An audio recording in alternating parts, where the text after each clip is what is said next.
안녕하세요 여러분, Rick here again, and today we are doing a segment I like to call the K-pop recap, where I report the latest topics in K-pop and give you my opinions on them.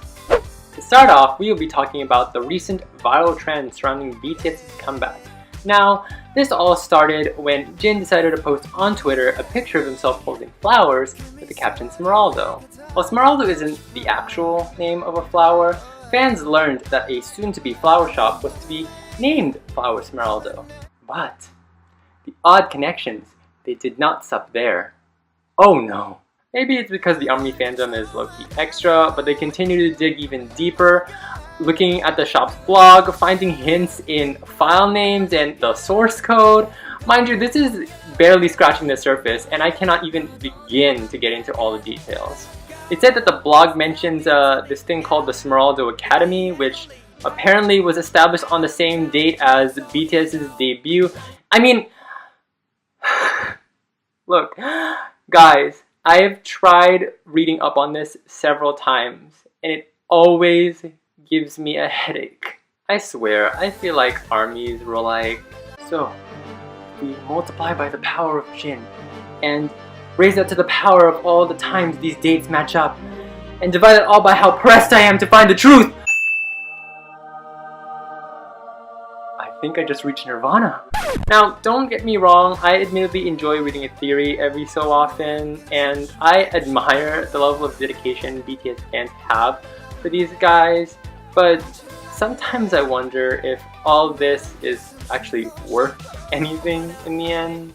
Big Hit can easily smack this down with a, yeah, here's something completely different, and basically imply that all the speculation was a huge waste of time.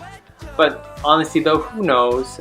They say there are rumors that teasers are gonna be released as early as August 16th, so I guess we'll find out then.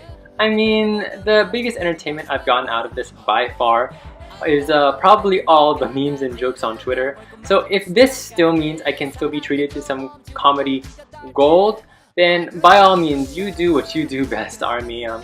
Lord knows you won't be stopped giving your own contributions to this theory anyway. Next up, EXO is on their way to becoming a quadruple million seller. Well, maybe they already are, because an article I read said they'd already sold over 950,000 copies.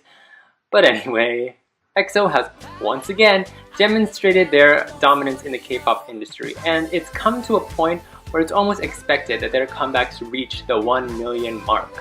Like, when they released EXO-EXO in 2013, their album was the first in 12 years to sell over 1 million copies. In 2015, with Exodus, they managed to, again, surpass that milestone. And just last year, they again hit that mark with EXID. Now we come back to EXO's new album, The War, which will soon enough be known as their 4th million copy seller. Coco Bop, I mean, its title track, already has netted first place on music shows several times, and it's practically uncontested. All this pretty much demonstrates how much of a powerhouse EXO has become. They've amassed such an incredibly strong Korean and Chinese fan base, and, you know, to a lesser extent, a more worldwide fan base. With all the love and support they get, it's hard to know if they're ever gonna really fall from the top. These days, I feel the only real competition they have is with BTS. Like, other groups can only hope to achieve a 5th of the success they see. But hey, I guess that's why so many groups see EXO as their role models. As for me, I was never able to truly get into EXO, but I'll admit, when I first listened to Coco Bop, I was, well, shimmy Coco Pop, I think I like it. Yeah, I really like this song. It had a nice chill groove to it, and even with the sudden hip-hop breakdown in the middle, I thought everything came together nicely. But no matter how happy I may be from how well received EXO is from this comeback, there will always be that nagging reminder that Lay did not participate in this whatsoever. I mean, I get it, he was busy in China, I guess, but Honestly, SM is just cementing the fact that EXO is literally just EXO-K now. Like, way to show equal representation! I shouldn't shade SM though, they're obviously still doing something right, and look, I kinda don't want their agents to be knocking at my door. I'm...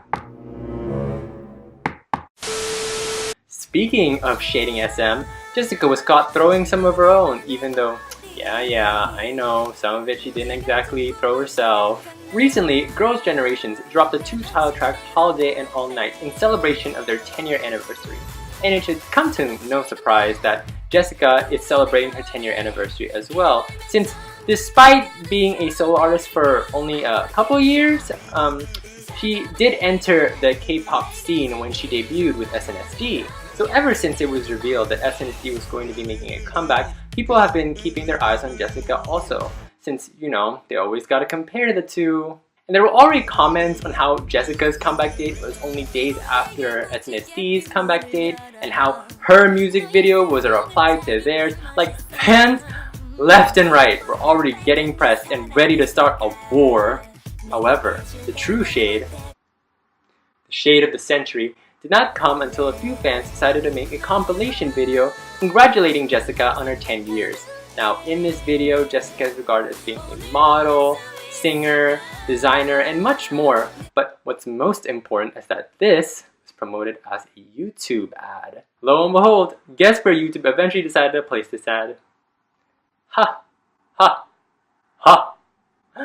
That's right! It was played before the music videos for Girls' Generations, Holiday, and All Night.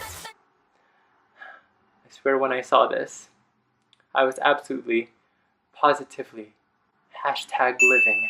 Jessica soon took to social media to express her gratitude to the fans who made the video, and yes, while this doesn't confirm anything, I'm certain everyone knows that she must have had the smuggest grin on her face watching that ad play before SNSD music videos. I can only imagine how livid SM must be, considering they've been making some efforts to more or less silence Jessica ever since she left Girls' Generation. But this is the queen to end all queens we're talking about here. She's not one to be stopped.